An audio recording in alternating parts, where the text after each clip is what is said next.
Gente do céu, a paz de Jesus, tudo bem? Que bom que estamos juntos para meditar a palavra de Deus, da liturgia desse domingo, onde nós vamos meditar a vocação de Samuel, a vocação de Pedro. Então, é uma forma de ouvirmos a voz de Deus, reconhecer que é um chamado e dar o nosso sim com alegria. Importante, eis que vem com alegria, Senhor, fazer a vossa vontade. A lista das passagens da missa de hoje. Primeira leitura, 1 Samuel 3, de 3 a 19, o Salmo 39 e 40, de 2 a 10, a segunda leitura, 1 Coríntios 6, de 13 a 20, e por fim, o Evangelho desse domingo, João 1, de 35 a 42. Vamos então à primeira leitura, 1 Samuel 3, de 3 a 19. Naqueles dias, Samuel estava dormindo no templo do Senhor, onde se encontrava a arca de Deus. Olha que importante. Ele dormia ali junto da arca de Deus, que era o que tinha de mais sagrado. Para nós hoje seria o sacrário, não é? Então ele dormia aos pés do Santo dos Santos, aos pés do sacrário, e que à época era a arca de Deus. Versículo 4. Então o Senhor chamou: Samuel, Samuel. E ele respondeu: estou aqui. E correu para junto de Eli e disse: tu me chamaste? Aqui estou. Ele respondeu: eu não te chamei. Volta a dormir. E ele foi deitar-se. O Senhor chamou de novo: Samuel, Samuel. E Samuel levantou-se e foi ter com Eli e disse: tu me chamaste? Aqui estou. E ele respondeu: não te chamei, meu filho. Volta a dormir. Samuel ainda não conhecia o Senhor, ou seja, ele ainda não conhecia a voz de Deus, ele ainda não tinha o dom do discernimento. Quando a gente reconhece quando a voz que fala é de Deus, quando é algo humano, quando é algo até do demônio, o discernimento dos Espíritos, um carisma do Espírito Santo. Ele ainda não conhecia essa voz, a voz de Deus.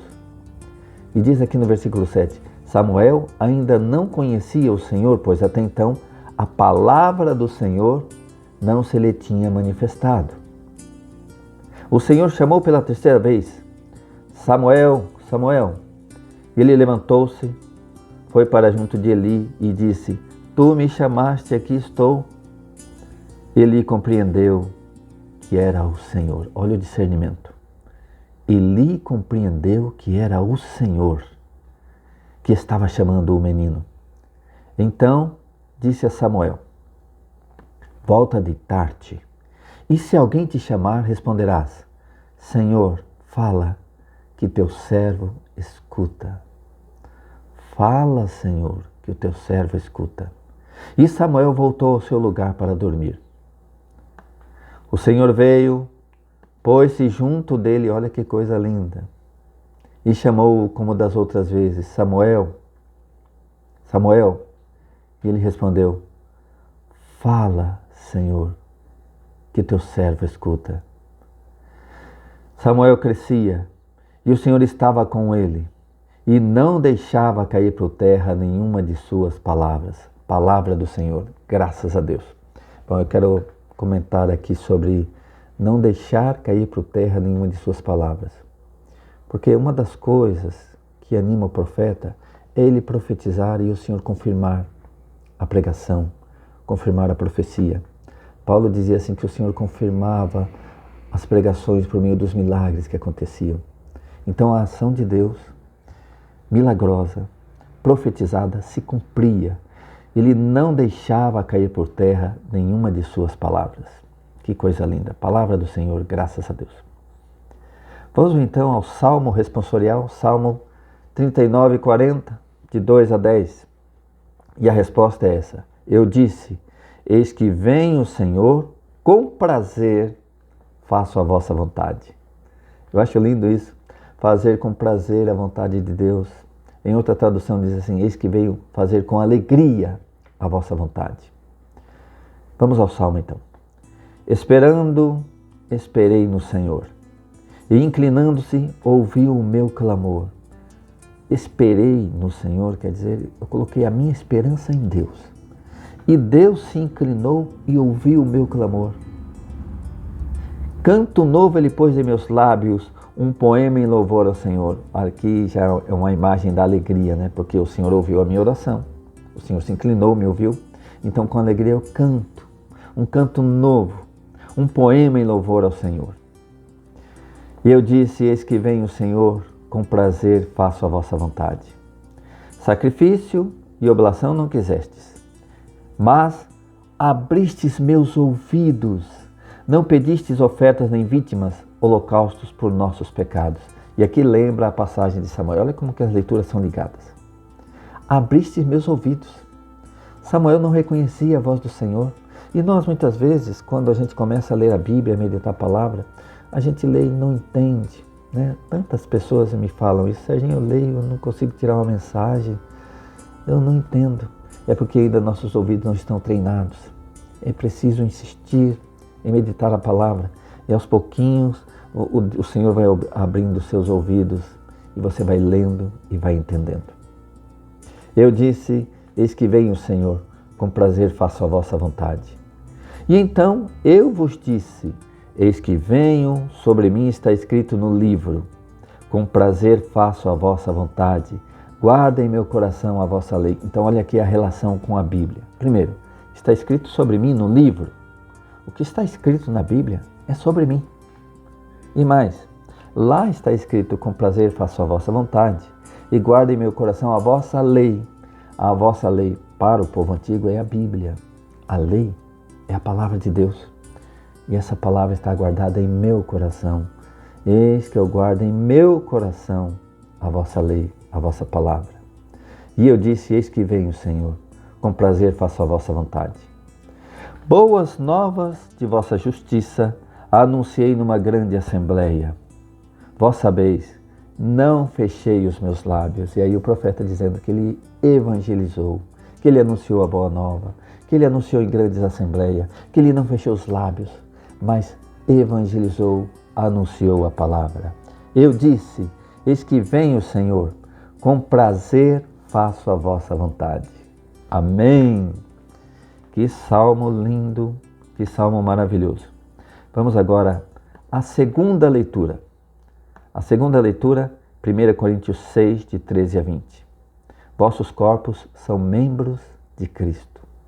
Presta atenção na seriedade disso. Vossos corpos são de Cristo. Tem um dono. São membros de Cristo. Então, a minha mão é a mão do Senhor. Os meus lábios, as minhas palavras, todo o meu ser, meu corpo. Todos esses membros são de Cristo. Vamos então, 1 Coríntios 6, de 13 a 20. Irmãos, o corpo não é para a imoralidade, mas para o Senhor. E o Senhor é para o corpo.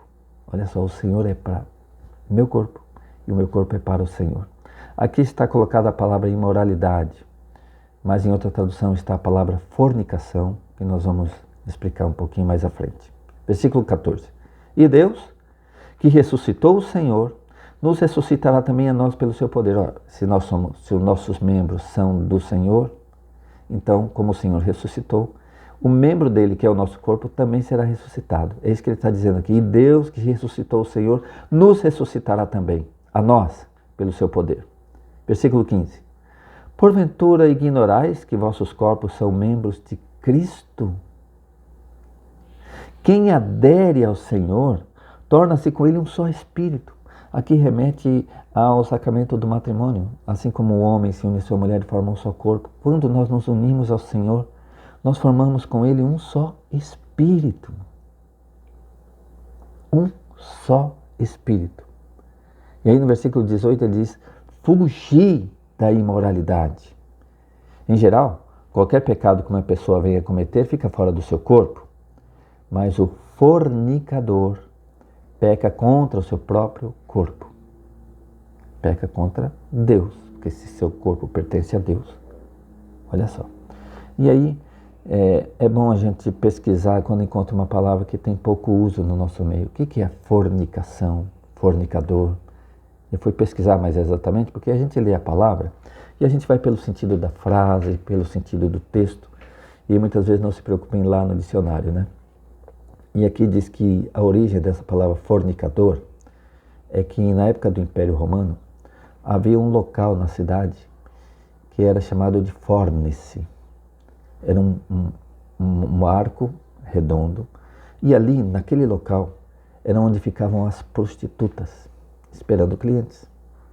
E ali no Fornice, os homens iam lá contratar as prostitutas, a prostituição. E aí, criou-se essa expressão, fornicar, ou seja, toda vez que um homem ia procurar as prostitutas, a prostituição, ele foi fornicar. Portanto, a palavra fornicação está ligada à busca de prostitutas, à prática de prostituição. É claro que a igreja hoje adaptou isso para um sentido mais amplo, mas no sentido de a busca do sexo fora do matrimônio. Aí, a vida dos solteiros, o adultério.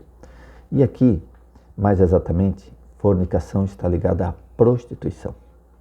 Então diz assim, mas o fornicador peca contra o seu próprio corpo. E se seu próprio corpo é um membro de Cristo, ele peca contra o seu Deus. Versículo 19. Ou ignorais que o vosso corpo é santuário do Espírito Santo. O Espírito Santo que mora em vós e que vos é dado por Deus. E, portanto, ignorais também que vós não pertenceis a vós mesmos. Não, eu pertenço a Deus. E meu corpo é santuário, é templo do Espírito Santo. Em outra passagem diz assim, não contristeis o Espírito Santo que habita em vós. O Espírito Santo mora em mim. Então ele ouve minhas palavras, ele vê minhas ações. Todas as ofensas que eu faço, o Espírito Santo está aqui, vendo tudo. Todas as indiferenças, desprezos, violências. Tudo cometido por um corpo onde o Espírito Santo mora. Então, de fato, nós não pertencemos a nós mesmos. De fato, nós não pertencemos a nós mesmos. E aí no versículo 20 ele diz assim, de fato fostes comprados por um preço muito alto. Que antigamente havia isso de comprar escravos, não é isso? E nós fomos comprados por um preço muito alto. O sangue de um Deus pendurado numa cruz. Então, glorificai a Deus com o vosso corpo. Palavra do Senhor. Graças a Deus. Oh, irmãos, que essa leitura sirva para santificar nossas atitudes. Tudo que fazemos, tudo que dizemos com o nosso corpo, seja para a glória do Senhor. Quer vivamos, quer morramos, pertencemos ao Senhor. Vamos ao Evangelho do dia. O Evangelho de hoje que encontra-se em João, capítulo 1, de 35 a 42. João estava de novo com 2 de seus discípulos, ou seja, eram 2 discípulos de João. E vendo Jesus passar, disse, eis o Cordeiro de Deus. É uma expressão que ele não explicou muito. Ele disse apenas isso, eis o Cordeiro de Deus, e os 2 discípulos entenderam tudo. Porque o Cordeiro de Deus profetizado é aquele que vinha para salvar o mundo com seu sacrifício. À época se sacrificava cordeiros para apagar pecados. Chamava-se de expiação, expiar os pecados da pessoa. Então ia lá, oferecia em sacrifício um cordeiro, e aquele cordeiro apagava o pecado da pessoa que fazia a oferta de um cordeiro. Mas havia uma profecia falando de um Cordeiro de Deus, que vinha para apagar e tirar o pecado do mundo. Quando João diz para seus 2 discípulos, o Cordeiro de Deus, eles já entenderam, nossa, é o Messias. É o Cristo profetizado. E aí a humildade de João, porque ele remete 2 dos seus discípulos a Jesus. Cede a Jesus. Eis o Cordeiro de Deus. Versículo 37. Ouvindo essas palavras, os 2 discípulos seguiram Jesus. Voltando-se para eles e vendo que o estavam seguindo, Jesus perguntou, o que estáis procurando? E eles disseram, Rabi, que quer dizer mestre. onde moras? Ou seja, ali ele já se apresenta como discípulo de Jesus, porque você chama de mestre aquele de quem você é discípulo. Rabi, ou seja, já somos seus discípulos, já somos seus alunos. Mestre, onde moras? Eles estavam seguindo Jesus e certamente nunca que chegava no lugar, mas Senhor, onde moras? Jesus respondeu, vinde e vede. E foram, pois, ver onde ele morava. E nesse dia, permaneceram com ele. Olha que ideia linda que está nessa frase. Foram ver onde Jesus morava e permaneceram com ele. Quando nós abrimos a palavra, quando nós vamos à igreja, nós também queremos ver onde mora o Mestre, nós queremos ficar com ele. Mas não basta ir lá e ver, ir lá e ler a Bíblia, e participar de um retiro. É preciso permanecer com ele. Eis a sabedoria. Aquele que permanecer até o fim, aquele que perseverar até o fim, esse será salvo. Nós temos o costume, eu sou da igreja de Nossa Senhora do Carmo, aqui em Várzea Grande, e Nossa Senhora do Carmo declarou que aquele que usar o escapulário até o fim será salvo. Por quê? O escapulário era a vestimenta dos monges lá do Carmelo. Então, usar o escapulário até o fim significa que ele não abandonou o Carmelo, não abandonou o convento, não abandonou a fé, não abandonou a ordem carmelita. Então, esse permaneceu fiel até o fim. Entende? Então, aquele que morrer usando o escapulário, a vestimenta de monge, será salvo. E aqui é a mesma coisa, permaneceram com ele. Não basta eu li a Bíblia, agora fechei e vou guardar. Como alguns já me disseram, Sérgio, eu já li a Bíblia inteirinha.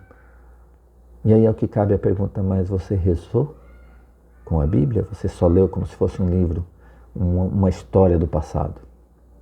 Porque a Bíblia, meus irmãos, é uma forma de ouvir Jesus. Ouvir e falar com Ele. Né? Colocaste em meus lábios palavras, louvores. Então, eu não sei dizer para você se eu mesmo já peguei página por página da Bíblia e li da primeira página até o final. Mas que eu tenho rezado a Bíblia já há mais de 40 anos, tenho. Sabe? E esse nosso movimento de meditar as leituras da missa nos dá um conhecimento amplo da palavra. Mas não basta ler. É preciso permanecer, ter uma relação com a palavra de Deus. Então, eles foram e permaneceram com ele. Versículo, aqui diz assim, era por volta das 4 da tarde, que é chamada também de a 10ª hora, a hora 10ª. Ou seja, o tempo que eles precisavam até encontrar o Messias se cumpriu. Era por volta das 4 da tarde, a 10ª hora. Então, completou-se o tempo em que eles viveram lá com João Batista, chegou a 10ª hora, agora completou. Daqui para frente é com Jesus. Versículo 40. André era irmão de Simão Pedro. André, irmão de Simão Pedro, era um dos dois que ouviram as palavras de João e seguiram a Jesus. E ele foi encontrar primeiro seu irmão Simão e disse, encontramos o Messias. Ele foi lá contar para São Pedro, que na época chamado Simão. Encontramos o Messias, que quer dizer Cristo. Então, André conduziu Simão a Jesus. Jesus olhou bem para ele e disse, tu és Simão, filho de João. Tu serás chamado Cefas, que quer dizer pedra. Palavra da salvação. Glória a vós, Senhor. E assim, na primeira leitura, nós vemos a vocação, o chamado de Samuel. E aqui no Evangelho, a vocação e o chamado dos 2 discípulos de João e de Simão, Pedro. E eles vão se tornar também parte dos 12 apóstolos, porque foram ver onde Jesus morava, ouviram, reconheceram a voz do Senhor. Não, esse é o Cristo, esse é o Cordeiro de Deus. Como Samuel ouviu a voz do Senhor e disse, fala, Senhor, teu servo escuta. Então, meu irmão e minha irmã, que nesse domingo, em cada leitura, você também possa dizer, fala, Senhor, teu servo escuta. E que essas palavras nos santifiquem, que essas palavras nos coloquem a consciência de que, quer vivamos, quer morramos, todo o nosso ser pertence ao Senhor. Terminamos aqui mais um encontro desse da palavra. Em nome do Pai, e do Filho, e do Espírito Santo. Amém. Até domingo que vem, irmãos.